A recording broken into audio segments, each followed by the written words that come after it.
example of a large multidisciplinary project from North Queensland called FIGARA, and then just reflect a little bit on the practice of going deeper into the disciplinarity continuum from multidisciplinary through interdisciplinary and into transdisciplinary.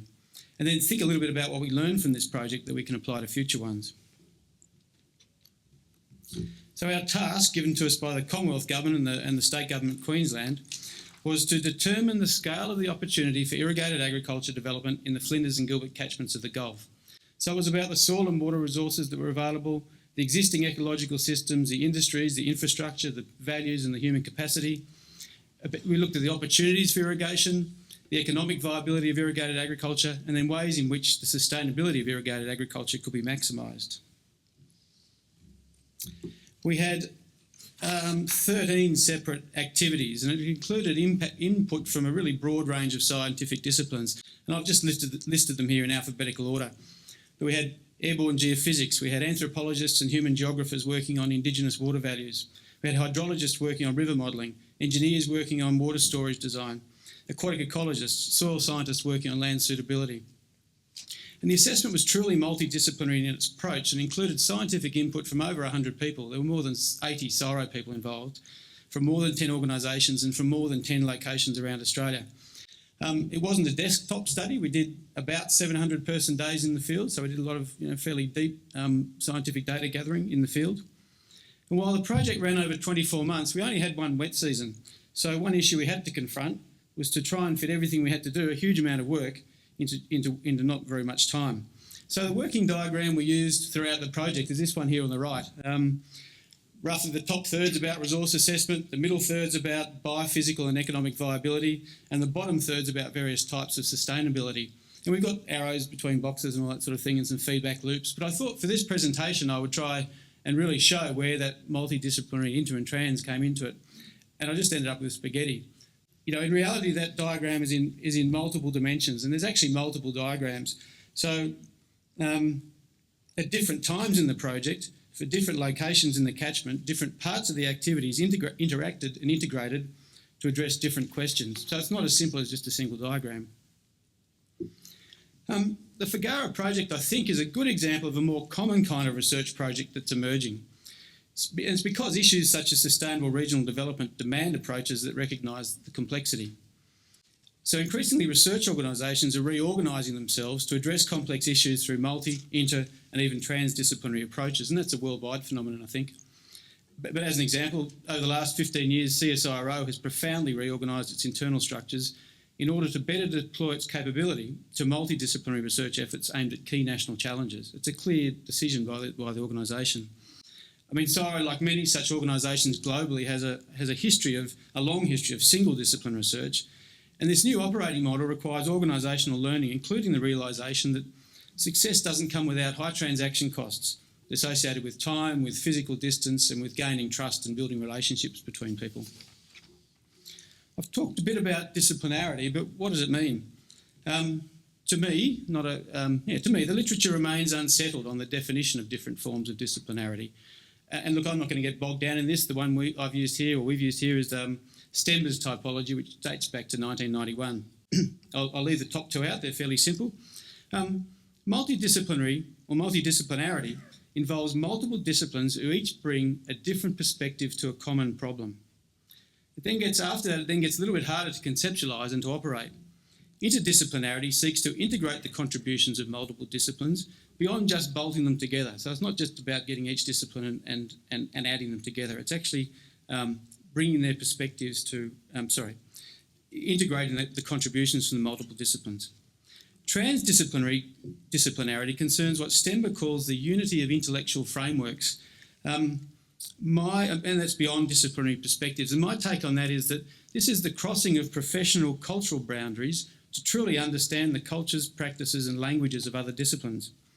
I think probably there's also a perception that the move from through multi to inter and even transdisciplinarity is actually just an indicator of the extent to which you have social science in the research. I think that's the wrong perception. The deeper inclusion of social sciences obviously provides much of the glue or the framework for inter and transdisciplinarity, but biophysical sciences themselves need to be able to move beyond multidisciplinary work into inter and transdisciplinarity. Note that the way STEMBA's drawn it is a continuum between those different types, and deciding when you've crossed from one to the other, I think, is actually in the eye of the beholder sometimes. So I'll be a little loose in what I say here, or a little bit circumspect at least, in what I claim we did. So what was our experience in the Figara project? Time was our enemy, as I said. We had 2 years but only one wet season, and we had a lot to do. So we didn't have as much time as we would have liked for the iteration that's really required for really effective inter or transdisciplinary activities. Lots of things occurred in parallel where really it would have been better to have done some work, reflected on it, worked with other disciplines and continued that work in series. But the reality is you just had to get it done. But we didn't start off with a plan of integration for integration's sake. Much of what we did was still fairly deep uni-discipline science.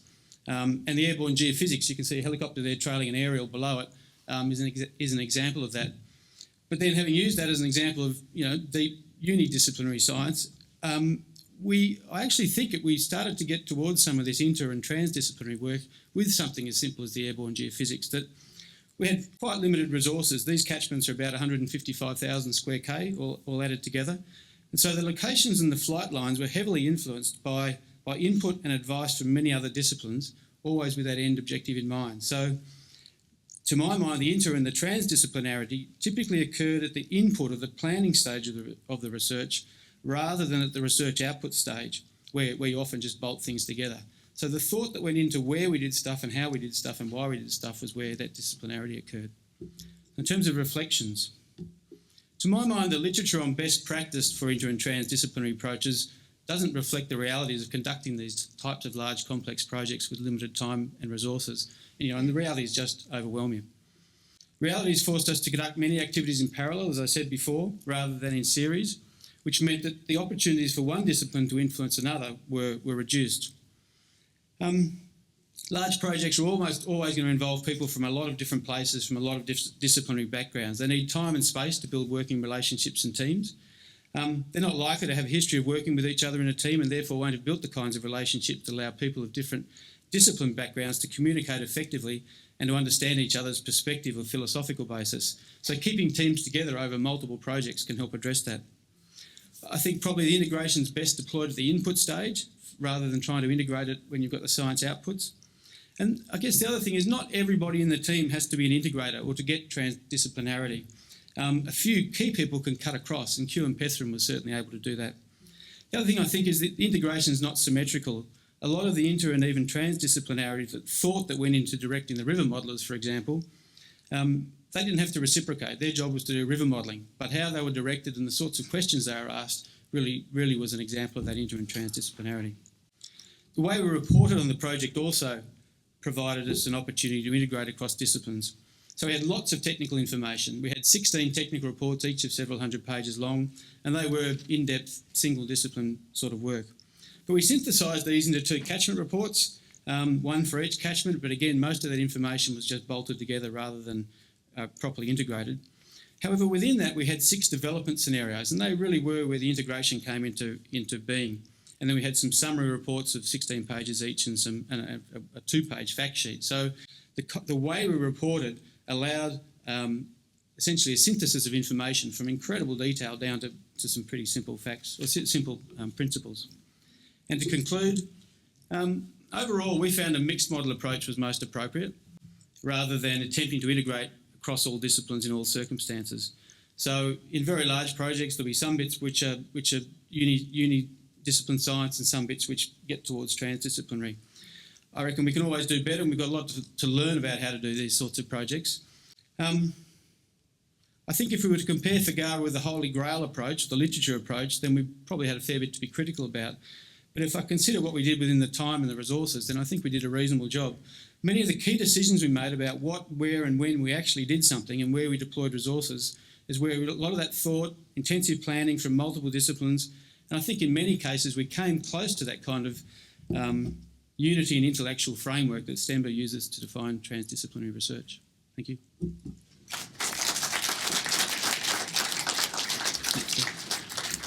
George Wilson. Ian, very interesting, but I note there really was no biodiversity studies in there at all. And this is one of the big unknowns, one of the big concerns about the push to develop Northern Australia is just what will be the impact on biodiversity, noting we've already got a biodiversity crisis without having this process on top of it. Yeah.